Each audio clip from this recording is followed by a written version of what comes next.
नमस्कार, मैं हूं मोहम्मद सैनुल हसन और आप देख रहे हैं क्राइम जासूस। जनपद शामली के राष्ट्रीय किसान महाविद्यालय में महिला दिवस के उपलक्ष्य में राष्ट्रीय सेवा योजना के तत्वावधान में महिला दिवस मनाया गया। महिला दिवस के इस कार्यक्रम में जनपद शामली के additional SP Shri OP Singh ने भाग लिया। एडिशनल एसपी ने वहां पर उपस्थित महिलाओं एवं छात्राओं को सरकार द्वारा महिलाओं के लिए चलाई जा रही योजनाओं एवं मुहिम की जानकारी दी। आइए सुनते हैं एडिशनल एसपी शामली ने महिलाओं के इस कार्यक्रम में क्या कहा। योजना के तहत आप लोगों का 7 दिवसीय शिविर चल रहा था। साथी 7 दिन के इस अवसर में आप लोगों ने ढेर सारे पहलुओं पर अपनी जानकारी में वृद्धि की होगी, ऐसा मेरा पूरा विश्वास है। आज का जो अवसर है ये इंटरनेशनल लेवल पे, अंतर्राष्ट्रीय स्तर पर काफी महत्वपूर्ण अवसर है। आप सभी लोगों को पता है कि आज 8 मार्च को पूरा विश्व अंतर्राष्ट्रीय महिला दिवस के रूप में मनाता है। इस अवसर पर स्कूल, कॉलेज, सरकारी संस्थाएं, चौपाल, हर स्तर पर नारी सशक्तिकरण की बात की जाती है। हमारे संविधान में पहले से जो व्यवस्था की गई है कि हिंदुस्तान का प्रत्येक नागरिक एक समान है, मौलिक अधिकार जो उसको मिले हुए हैं उसमें किसी तरीके के भेदभाव की बात नहीं कही गई है।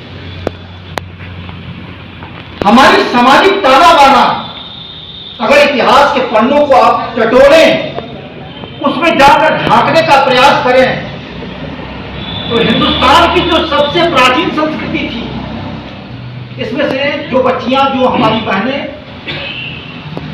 इंडियन हिस्ट्री को पढ़ा होगा, उनको पता है कि इंडस सैंधव सभ्यता, सैंधव संस्कृति जो हिंदुस्तान के इतिहास की प्राचीनतम संस्कृति थी, वो मातृसत्ता उसकी प्रधानता थी, उसकी विशेषता थी।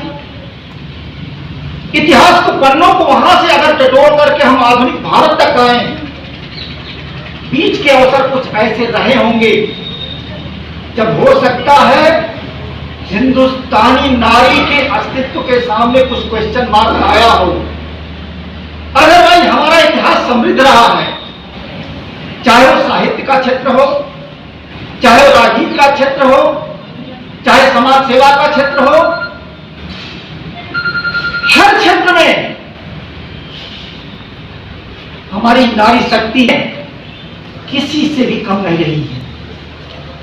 आधुनिक इतिहास को भी देखिए, आधुनिक भारत के इतिहास को अगर आप देखेंगे, हिंदुस्तान का ऐसा कोई पद नहीं जिस पे लड़कियां, महिलाएं जा करके और देश के विकास में अपना महत्वपूर्ण योगदान न दिया।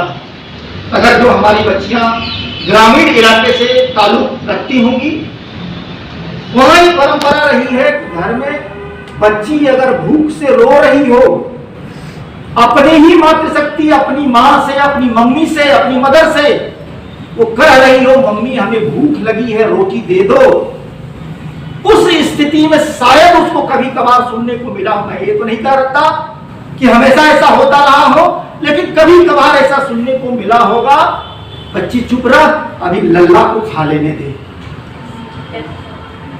क्या लल्ला को जो भूख लगी है वो हमारी बिटिया की भूख से ज्यादा बड़ी?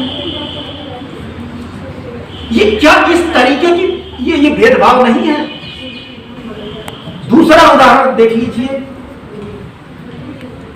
जब बच्चियों की शिक्षा की बात आती है, जब बच्चियों को घर से निकल करके हिंदुस्तान के विकास में योगदान देने की बात आती है, कुछ चौधरी साहब लोगों के मन में ये बात जरूर आती है, अब क्या करना, बिटिया ने इंटर कर लिया, अब बिटिया की शादी कर दो।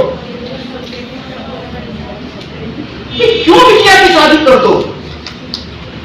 बिटिया अगर पढ़ना लिखना चाह रही है, जैसा डॉक्टर साहब ने बताया, बिटिया प्रशासन का एक अंग बनना चाह रही है, क्या सिर्फ संविधान में प्रदत्त मौलिक अधिकार की बात कर देने से वो बिटिया को वो अधिकार मिल गया। उसके लिए वास्तविक रूप में उसको आजादी मिलनी चाहिए, वास्तविक रूप में उसको शिक्षा का अधिकार मिलना चाहिए, वास्तविक रूप में जो वो चाह रही है व्यवसाय चुनने का अधिकार मिलना चाहिए, वास्तविक अर्थ में अपने जीवन को नैया को आगे बढ़ाने के लिए जीवन साथी चुनने का अधिकार मिलना चाहिए। ये हमारे कुछ सैद्धांतिक पक्ष, कुछ व्यवहारिक पक्ष, ये जो बहुत गड़बड़ हो गया है, मिक्सअप होने के कारण जो तरह तरह की भ्रांतियां फैली हुई हैं, शायद इसके पीछे मंशा यही है, इस तरीके के दिवस को मनाने के पीछे, कि हम सबको याद दिलाएं। सबको तात्पर्य याद दिलाने का यह है कि सिर्फ नारी शक्ति को याद नहीं दिलाना, नारी शक्ति के अधिकारों में रोड़ा डालने वाले जो व्यक्ति हैं उनको बताने की आवश्यकता है, उनको समझाने की आवश्यकता है। एक सेमिनार का सब्जेक्ट हो सकता है, बड़ा लंबा सब्जेक्ट है, नारी के अधिकार क्या है, नारी की सीमाएं क्या हैं, उनको किस तरीके से आचरण करना चाहिए, किस तरीके के पहनावा धारण करना चाहिए। क्या सारी की सारी बंदिशें हमारी लड़कियों की ही है? सोच की शुरुआत होती कहां से है? हम सारे लोग जब पैदा होते हैं, बोली भाषा का जब ज्ञान होता है, तो जो हमारी पहली टीचर हमारी मां या हमारे परिवार के सदस्य होते हैं, निश्चित रूप से वहां से भेदभाव की शुरुआत नहीं होनी चाहिए। लड़का और लड़की वास्तविक रूप से दोनों एक हो, इस तरीके का परिवेश हर घर में होना चाहिए। उत्तर प्रदेश शासन से पहले ही 10-90 की व्यवस्था की गई थी। अब सारे लोगों को पता है कि 10-90 पे कोई न कोई महिला अधिकारी ही रहती है। महिला अधिकारी से हमारी बच्चियां, हमारी बहनें, हमारी माताएं जिस तरीके की भी समस्या होती है वो निसंकोच शेयर करती हैं। उनकी समस्या को गोपनीय रखा जाता है, प्लस उसको निराकरण करने का वैधानिक प्रयास किया जाता है। उत्तर प्रदेश शासन स्तर से यह कम्युनिकेट किया गया था कि हर स्कूल, हर कॉलेज, चाहे वो जूनियर सेक्शन हो, हाई स्कूल का हो, इंटर कॉलेज हो, डिग्री कॉलेज हो, पोस्ट ग्रेजुएट का कॉलेज हो, हर जगह एक लेटर बॉक्स की व्यवस्था की गई थी। उस लेटर बॉक्स के माध्यम से ये बताया गया था कि यदि किसी लड़की को कोई गोपनीय सूचना देनी हो उसमें डाल दे। पुलिस को नहीं पता कि कौन से ऐसे आने जाने वाले रास्ते हैं जहां कुछ सोहदे टाइप के बच्चे जाकर के हमारी बच्चियों को परेशान कर रहे हैं। जब उस गोपनीयता के माध्यम से, उस लेटर बॉक्स के माध्यम से जानकारी मिलती थी तो उसके अकॉर्डिंगली फिर वहां ड्यूटियां लगनी शुरू हुई।